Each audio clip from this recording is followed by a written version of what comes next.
কিরে বেলাল, কেমন জুলুম তুমি আমার সঙ্গে শুরু করছো?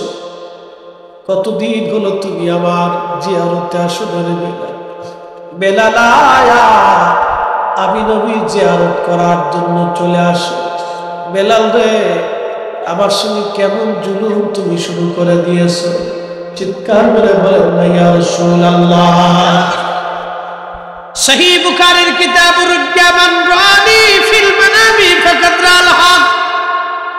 আল্লাহ নবী বলেন, উম্মতে স্বপ্নে যদি তুমি আমাকে দেখো, বাস্তবে আমি নবী দেখা দিচ্ছি, আমি নবী গেছি, আমি নবী আসছি, সবই আসি নাই, আমি নবী নিজে আসছি, আমি নবী আসছি, আমি নবী আসছি।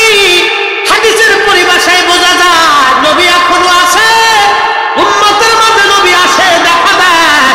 উম্মতের চোখের জায়গা চোখ নাই, কিন্তু নবীর জায়গা নবী আছে। কথা বলেন ঠিক কিনা? উম্মতের চোখের জায়গা চোখ নাই, নবীর জায়গা নবী আছে। নবী এখনো আসে, নবী কথা বলে, নবী স্বপ্ন দেখা দেয়। হযরত বেলালকে নবীজি ডাক দিয়ে বললেন, বেলাল, কত বড় জুলুম তুমি আমার সঙ্গে শুরু করছো বেলাল। কতদিন হলো তুমি আমার জিয়ারতে আসো? বেলাল আয়া আমার জিয়ারতে। হযরত বেলাল সিরিয়ার দামেস্ক থেকে রওনা করলেন। সুদূর মদিনাতে বেলাল খেয়ে না খেয়ে সুদূর পথ অতিক্রম করে অতি দ্রুত গতিতে হযরত বেলাল মদিনায় আসলেন। তাহাজ্জুদের সময় রওজা শরীফ কাঠের জালি দিয়ে সুন্দর করে ঘিরে রাখা ছিল। হযরত বেলাল রাদিয়াল্লাহু তাআলা আনহু রওজা শরীফের পাশে বসে বসে কাঁদতেছিলেন। বসে বসে কাঁদেন, ধুলা বালি গুলি চোখে মুখে মাখান। রওজা শরীফের মধ্যে হযরত বেলাল কাঠের জালির সঙ্গে মাথা দিয়ে কাঁদতেছিলেন আর বলতেছিলেন, হুজুর স্বপ্নে আমাকে আসতে বলেছিলেন, গোলাম হাজির হয়ে গেছে। নবী গো, গোলাম হাজির হয়ে গেছে।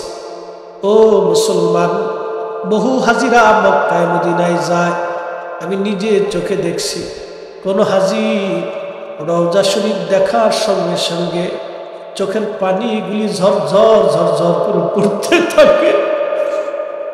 কোন হাজিকে আমি দেখছি বিদায়ের সময় পাগল পারা হয়ে কাঁদতে দেখেছি। আমি কত হাজিকে দেখছি মদিনার থেকে চলে আসার সময় পাগলের মতো ডাক ছেড়ে ছেড়ে কাঁদতে দেখেছি। আহা, রওজা শরীফ দেখলে অনেকের সহ্য হয়। বেলাল রাদিয়াল্লাহু আনহু বসে বসে তিনি কাঁদতেছিলেন পাগলের মতো। বলছিলেন, হুজুর আসতে বলেছিলেন, গোলাম আসছি। ইয়া রাসূলুল্লাহ, আমি আযান দিলে আপনি নামাজে আসতে। এমন সময় নতুন মুয়াজ্জিন আসছে আযান দেওয়ার জন্য। দেখে নবীর মুয়াজ্জিন রওজা মুবারকের পাশে বসে বসে কাঁদতেছে। ডাক দেয়া বলতেছে, মদিনাবাসী শুনছো, নবীর মুয়াজ্জিন আসছে, বেলাল ফিরে আসছে রে, নবীর মুয়াজ্জিন আসছে। সারা মদিনায় আওয়াজ পৌঁছায় গেল। ঘর থেকে বের হয়ে সাহাবীরা চলে আসছে। হায় হায় হায়, শত শত সাহাবী মসজিদে নববী ভরে গেল। সব সাহাবী বলতেছে, রে বেলাল রে, আযান দাও, বেলাল আযান দাও। যে আযান নবীকে শোনাইতা সে আযান আমরাও শোনা। বেলালের একটাই কথা, সাহাবীরা রে, আগে আযান দিলে নবী নামাজে আসতো। বলো আজ আযান দিলে কি নবী আনতে পারবা? সাহাবীরা কেঁদে বলছে, কি করে সম্ভব? বেলাল বলল, সাহাবীরা রে, নবীর ইন্তেকালের পরে আমি আর কোনোদিন আযান দেই নাই। নবীর ইন্তেকালের পরে আমি কোনোদিন আর আযান দেই। বলো আযান দিলে কি নবী আসবে? সাহাবীরা বলল, দেখো আমাদের কোথায় বেলাল আযান দিবে। দেখো ইমাম হাসান হুসাইনকে নিয়ে আসা হলো। হযরত ইমাম হাসান হুসাইনকে নিয়ে আসার পরে ইমাম হাসান আর হুসাইন দুইজনের চেহারা ছিল ও নবী রহমতের নবীর চেহারার মতো নানার চেহারা দুই ভাই পাইছিলেন। হযরতে বেলাল রওজা শরীফ থেকে উঠে ইমাম হাসানের বুকের মধ্যে মাথা টেকাইয়া বেলাল কান্দে রে। একবার ইমাম হুসাইনের বুকের মধ্যে মাথা দিয়ে কান্দে, একবার ইমাম হাসানের বুকের মধ্যে মাথা দিয়ে কান্দে, একবার ইমাম হুসাইনের বুকের মধ্যে মাথা দিয়ে কান্দে। কিছু সময় পরে ইমাম হাসান ডাক দিয়েছে, নানার মুয়াজ্জিন, যে কণ্ঠ দিয়ে নানারে আজান শুনাইতেন, আজকে আমাদেরকেও সেইভাবে আজান শুনে যাও। সহ্য করতে পারেন নাই, নবীর মুয়াজ্জিন রাসূলের আওলাদ হুকুম দিছে, একটা দৌড় দিয়ে মিনারায় উঠছে। বনু নাজ্জার গোত্রের মহিলার সাদ, যে সাদের উপরে দাঁড়ায় বেলাল আজান দিত, ওই সাদের উপরে উঠিয়া বেলাল ডাক দিছে, আল্লাহু আকবার, আল্লাহু আকবার। মদিনার রন্দে রন্দে আজানের আওয়াজ ছড়িয়ে গেল, আল্লাহু আকবার, আল্লাহু আকবার। সারা মদিনার পাহাড়ে পাহাড়ে আজানের বাড়ি লাগতে লাগলো। ভোরবেলা নীরব মদিনা, আজানের আওয়াজ মদিনার রন্দে রন্দে ছড়ায় গেল। ঘর থেকে সাহাবীরা বের হয়ে দৌড় মারছে, একটাই আওয়াজ, নবী বুঝি ফিরে আসছে। নবীর মুয়াজ্জিন বেলাল এতদিন পরে আজান দিল, নবী বুঝি ফিরে আসছে। আশহাদু আল্লা ইলাহা ইল্লাল্লাহ।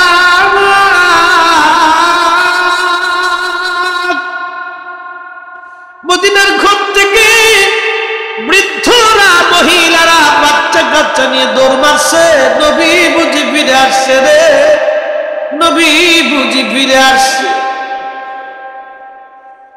ইমাম কিরমানি শরহে বুখারীর মধ্যে লেখে, হযরত আল্লামা ইমাম তাকিউদ্দিন সুবকি আশ-শিফাউস সাকামের মধ্যে লেখে, ফাতহুস শামের মধ্যে লেখা হয়েছে, ইমাম ইবনে আসাকির তারিখের মধ্যে তিনি লেখেন, সারা মদিনার মধ্যে রাত পড়ে গেল, নবী বুঝি ফিরে আসছে রে, নবী বুঝি আসছি।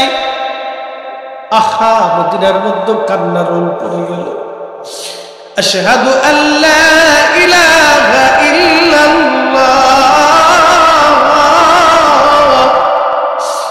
মদিনার মানুষগুলি ডুকরে ডুকরে কাঁদতেছে, নবী বুঝি আসছে, বুঝি নবী। নবীর মুয়াজ্জিনের আজানের প্রয়োজন এতই কঠিন, এতই প্রেমময় ছিল, এত মায়া ভরা ছিল, এতই দরদ মাখা ছিল। আহা, মদিনার মধ্যে কান্নার রোল পড়ে গেছে। যখন মুয়াজ্জিন বলল, বেলাল আশহাদু আন্না মুহাম্মাদার রাসূলুল্লাহ,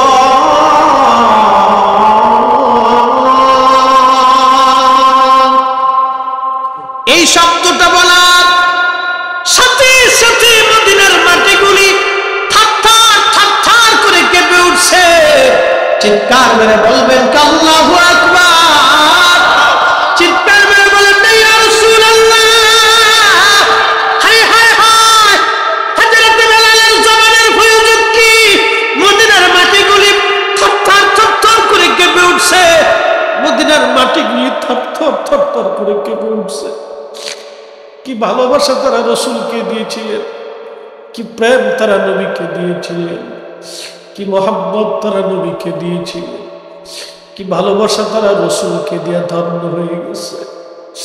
বেলালের মতো আশিক যদি আমি হইতাম, এ দুনিয়ায় নবীর দেখা পাইতাম, দুনিয়ায় নবীর দেখা পাইতাম। বেলাল অজ্ঞান হয়ে পড়ে গেছে, হুঁশ নাই, বেহুশ হয়ে গেছে।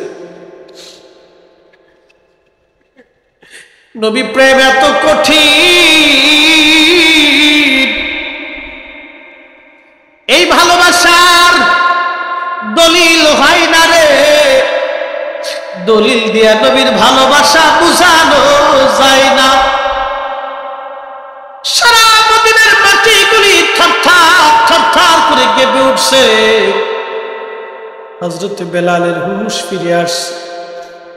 রওজার পাশে বসে বসে বেলাল কাদার বলে, হুজুর গোলাম আসতে বলেছিলেন, গোলাম হাজির হয়ে গেছে। জিয়ারত করতে আসতে বলেছিলেন, আমি আসছি।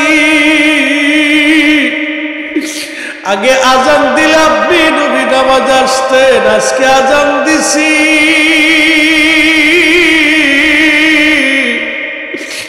আপনি নবী আসেন নাই, আজান আর আমি কোনদিন বেলাল দেব না গো নবী।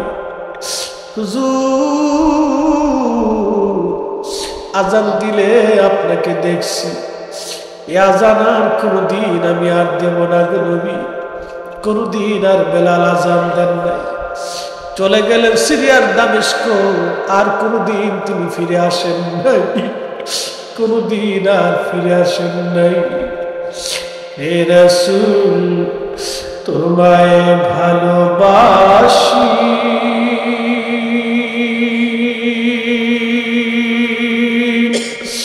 অন্তরে শুধু মুখে নয়,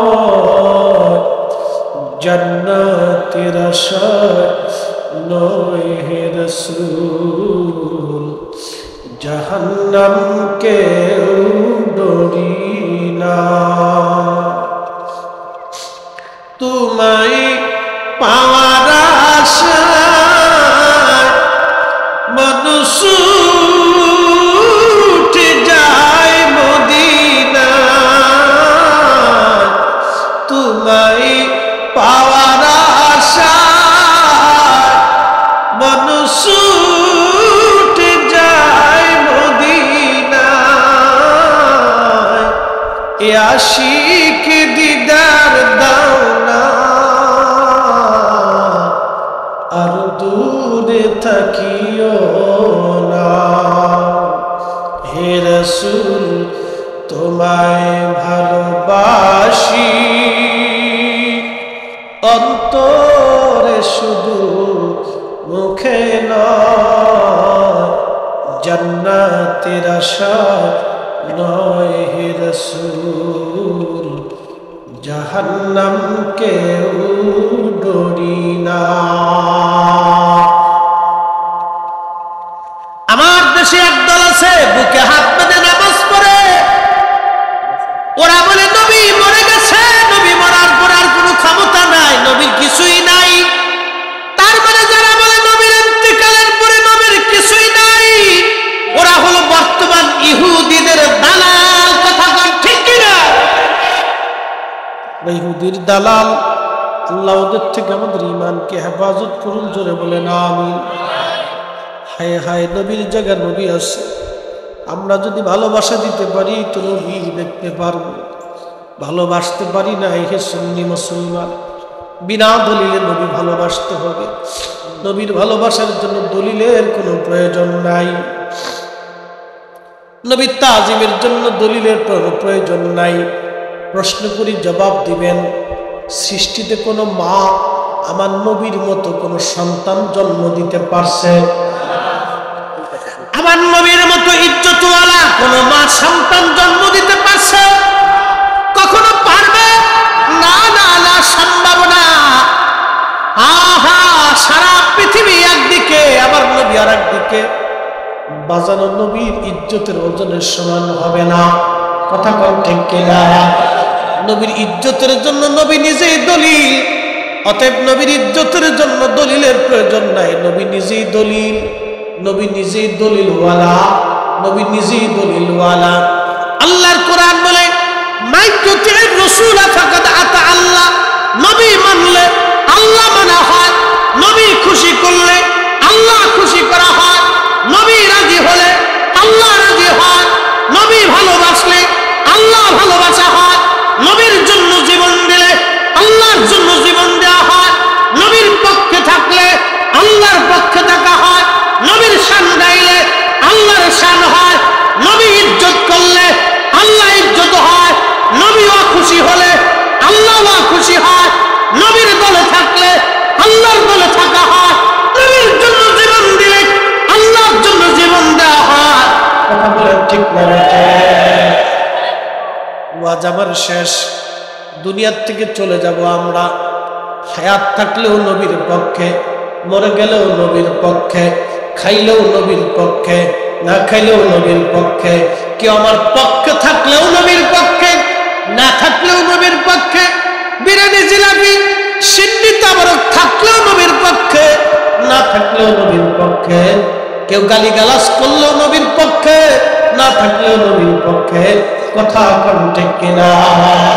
হ্যাঁ, সেই দিন সব নবীরা যেই দিন পেরেশান, আমরা সেই দিন রাসূল কারীমের সামনে যে উম্মত দাঁড়ায়া দাঁড়ায়া কাঁদবে।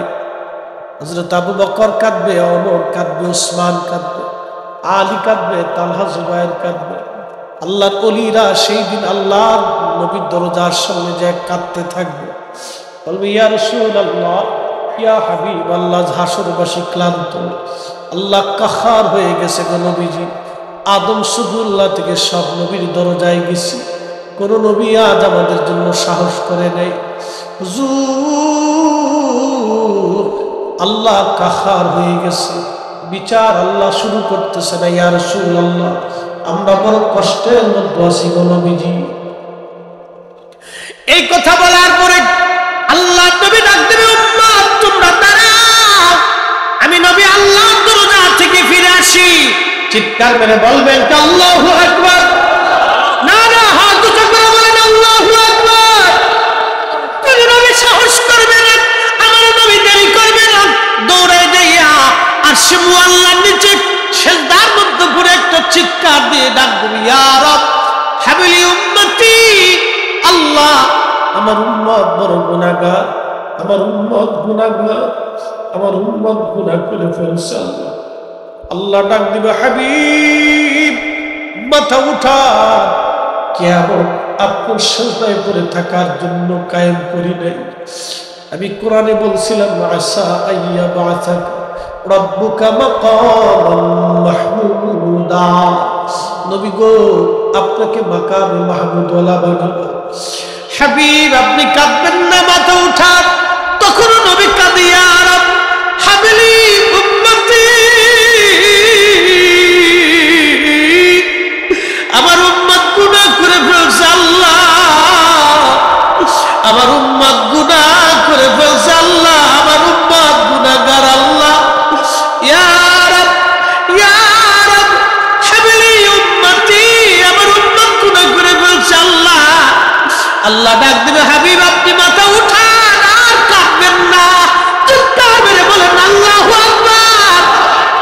আমরা সেই নবীর উম্মত, আমরা সেই নবীর উম্মত, আমরা সেই নবীর উম্মত, সেই নবীর উম্মত, আমরা সেই নবীর উম্মত। নবীর ইজ্জতের চাদর নিয়ে যারা টানাটানি করবে, ওই নবীর শানকে যারা ছোট করে দেখবে, ওই নবীর ইজ্জতকে যারা খাটো করে দেখবে, ওই নবীর ইজ্জতে যারা আঘাত হানবে, আমরা মুসলমান উম্মতে মুহাম্মাদি কলিজায় রক্তবিন্দু থাকা অবস্থায়, কলিজায় যত সময় পর্যন্ত জীবন থাকবে, তত সময় পর্যন্ত নবীর অবমর্যাদা, নবীর অসম্মান আমরা মুসলমান বরদাস্ত করব না, করব না। আগে করে বলেন ঠিক কিনা? শ্রেষ্ঠ নবী দিলাম মুরিদ, তরিয়ে নিতে রোজাসুরি, পথ না ভুলি তাই তো দিলে পাক কুরআনের বাণী। খুদা তোমার মেহেরবানি, খুদা তোমার মেহেরবানি। ভারতের একজন লেখক, নাম ছিল বাজান, একটা বই লেখছিল রঙ্গিলা রসুল। এই বইয়ের মধ্যে সে লেখলো, মুহাম্মদ অধিক পরিমাণে বিয়ে করছিল কাম পিপাসা নিবারণ করার জন্য। আল্লাহর নবীর চরিত্র নিয়ে সে বাজে বাজে বক্তব্য লেখলো। ওই সময় হাজার হাজার কোটি কোটি মুসলমান কারো অন্তরে ওইভাবে দাগ লাগে নাই। পাকিস্তানের লাহোরে একটা যুবক, তার নাম ছিল ইলমুদ্দিন, কাঠমিস্ত্রি ছিল এই ছেলেটা, তাও সহযোগী কাঠমিস্ত্রি, হেল্পার যাকে বলা হয়। আচ্ছা বলেন তো, তৎকালীন ব্রিটিশ আমলে কাঠমিস্ত্রি করে কয় টাকা রুজি করত? কোন রকম দিন আনতো, দিন খাইতো। খুবই হত এবং দরিদ্র ছিলেন ইলমুদ্দিন, দাড়িবিহীন একজন যুবক, পড়াশোনা তার তেমন কিছুই নাই, কোন রকম মক্তবে পড়েছিল। ইলমুদ্দিনের কলিজার ভিতরে আঘাত লেগে গেল। আমার রাসূলের এত বড় অপমান আমি সহ্য কেমনে করি? আল্লাহর নবীর ভালোবাসা কলিজার মধ্যে এসে গেল, তার নবীর ভালোবাসা কলিজার মধ্যে তার দাও দাও করে জ্বলে উঠল। ইলমুদ্দিন একটা ছোট্ট ছুরি কিনে নিয়ে রওনা হয়ে গেল। সুদূর সেই লাহোর থেকে ভারতে আসলো। ভারতে আসার পরে সেই রঙ্গিলা রাসূলের লেখককে সে হত্যা করলো। ব্রিটিশ পুলিশ তাকে ধরে নিয়ে গেল, আদালত বসলো। মুসলমান উকিল তাকে বলল, ইলমুদ্দিন তুমি শুধু একটা বার বলো আমি তাকে হত্যা করেছিলাম, আমার বিবেক কোনো কাজ করে নাই, আমি ওই সময় আমি আবেগতাড়িত হয়ে করে ফেলেছি, আদালতের কাছে আমি ক্ষমা চাই। ইলমুদ্দিন জবাব দিল, এই উকিল আমি মিথ্যা বলতে যাব কেন? রাসূলের মহব্বতে আমি করেছি, যার প্রেমের মালা গলায় দিয়েছি তার জন্য ফাঁসির মালা গলায় দিতে পারি। আল্লাহু আকবার। ইলমুদ্দিন ডাকতে বলে, আমি তার জন্য ফাঁসির মালা গলায় দিতে পারি। এ যুবক, আমরা ইলমুদ্দিনের উত্তরসূরি, কথা বলেন ঠিক না বেঠে? মুসলমান খুব মনোযোগ দিয়ে শুনেন। ইলমুদ্দিন বললেন, না এই কথা আমি বলতে পারবো না। বিচার আবার বসলো, বন্ধু কোর্ট আবার বসছে। বিচারক বলল, ইলমুদ্দিন তুমি হত্যা করেছো? বলে হ্যাঁ। ইচ্ছা করে? বলে হ্যাঁ। কেউ পরিচিত করেছে? বলে না, আমি নিজে নিজেই তাকে হত্যা করে ফেলেছি। ব্রিটিশ আদালত থেকে ফাঁসির রায় দিয়ে দিল। দিন তারিখ নির্দিষ্ট হলো, অমুক দিন ফাঁসি হবে। ইলমুদ্দিন ফাঁসির মঞ্চে দাঁড়ায়া মুস্কি মুস্কি হাসে। না না হয় না, চিৎকার করে জোরে বলেন আল্লাহু আকবার। হে রাসূল তোমায় ভালোবাসি,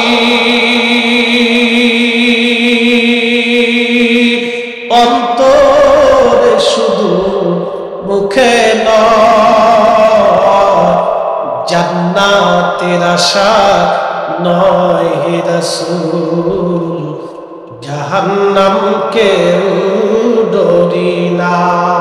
ঠিক কিনা? তোমায় পাওয়ার আশায় মন ছুটে যায় মদিনা, তোমায় পাওয়ার আশায় মন ছুটে যায় মদিনা, এ আশিক দিদার দাও না, আর দূরে থাকিও না, এ আশিক দিদার দাও না, আর দূরে থাকিও না।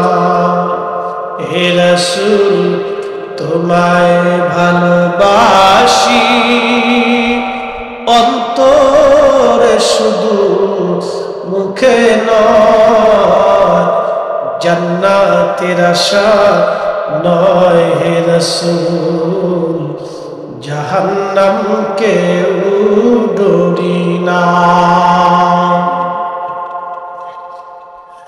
ইলমুদ্দিন ফাঁসির মঞ্চে দাঁড়ায় দাঁড়ায় হাসে। চিৎকার মেরে বলবেন আল্লাহু আকবার। না না, আরো জোরে বলেন আল্লাহু আকবার। একটা কাঠমিস্ত্রির কলিজার ভিতরে আল্লাহ নবীর প্রতি ভালোবাসা কেমন করে দাও দাও করে জ্বালাই দিল। চিৎকার মেরে বলেন না, ইয়া রাসূলুল্লাহ। ইমাম মালিক রাহমাতুল্লাহ আলাইহি মদিনার ভিতরে 80 বছর জুতা পরেন নাই।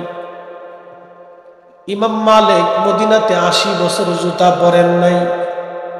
হযরত শাহ ওয়ালিউল্লাহ মুহাদ্দিস দেলভী মক্কা থেকে হজ করে মদিনার দিকে যখন যাইতেন জুতা খুলে ফেলে দিতেন। লোকেরা জিজ্ঞেস করলো, হো শাহ ওয়ালিউল্লাহ, আপনার পা ঘা হয়ে যাবে, ফুসকা পড়ে যাবে, মারা যাবেন, রক্ত ঝরবে। শাহ ওয়ালিউল্লাহ জবাব দিল, ও আমার মুরিদরা, ছাত্ররা, আমি মরে যাব, কিন্তু তোমরা কি জানো আমি কার দরবারে হাজিরা দিচ্ছি? তিনি ইমামুল মুরসালিন রাহমাতুল লিল আলামিন। আমি শাহ ওয়ালিউল্লাহ মরে যাব, জুতা পরতে পারবো না। চিৎকার মেরে বলেন না আল্লাহু আকবার। আমরা সুন্নি মুসলমান একটাই জানি, আমার দলিল লাগবে না। ইয়া নবী সালামু আলাইকা বললে, নবীকে সালাম দিলে আমরা সুন্নিরা বসে থাকতে পারি না। এই কথা বলে ঠিক না ঠিক? বসে থাকতে পারি না, আমরা দাঁড়াই দাঁড়াই দাঁড়াই। কারণ কি? নবীর ইজ্জত, নবীর সম্মান। ইমাম মালিককে বলা হলো, ইমাম মালিক 80 বছর মদিনায় জুতা পরলেন না, কারণ কি? দলিল কি আপনার? ইমাম মালিক রাহিমাহুল্লাহ জবাব দিল, ও মুসলমান, যেই মাটির নিচে আমার নবী ঘুমাইতেছে, যেই মাটির নিচে আমার রাসূল ঘুমায়, ওই মাটির মধ্যে আমি কি করে জুতা পরব? ওই মাটির মধ্যে আমি কি করে পায়খানা পেশাব করব? ওই মাটির মধ্যে আমি কি করে থুতু নিক্ষেপ করব? যেই মাটির ভেতরে আমার নবী ঘুমায়, ওই মাটিতে পায়খানা পেশাব করতাম ইমাম মালিক পারব না। আমরা সুন্নিরা বলি আমার দলিল লাগবে না, আমি আমার নবীকে সালাম দিলে বসে থাকতে পারবো না। এই জন্য আকাবের দিন, আপনার বুজুর্গানে দিন, সিলসিলা কাদেরিয়া, চিশতিয়া, নকশবন্দিয়া, মুজাদ্দিদিয়া, ওলি যারা ছিলেন, ইয়া নবী সালামু আলাইকা বলার পরে তারা বসে থাকতে পারতেন না, তারা দাঁড়াইতেন। কথা কোন ঠিক কিনা? এখন আপনার যদি ভালো না লাগে সেটা আপনার ইচ্ছা, আপনার কলিজায় যদি না লাগে সেটা আপনার ইচ্ছা, আপনার মন যদি না চায় এটা আপনার ইচ্ছা। মন আপনার, জীবন আপনার, হাসরও আপনার, কবরও আপনার, জবাবও আপনার, উত্তরও আপনার, প্রশ্ন আপনার, উত্তরও আপনার। ওখানে আমাদের কোনো কথা থাকবে না।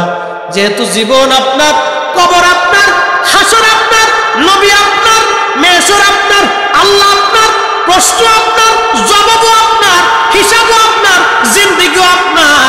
অতএব বিষয়টা নিয়ে আপনি হিসাব দিবেন, ওটা আমার কোনো ফাংশন না। কিন্তু আমি নবীর মোহাব্বত করি বিদায় আমি দাঁড়াবই। আপনি আমার বেদাতি সেদাতি যাই বলেন না কেন, ও ছাতা দেখার টাইম আমাদের নাই। কথা কোন ঠিক কিনা? বলেন ঠিক কিনা? এগুলো আমার দেখার সময় নেই। আপনার ভালো লাগলে লাগবে, না লাগবে না, ওটা নিয়ে আমার জন্য কোনো কিছু নেই। কি কথা ঠিক কিনা?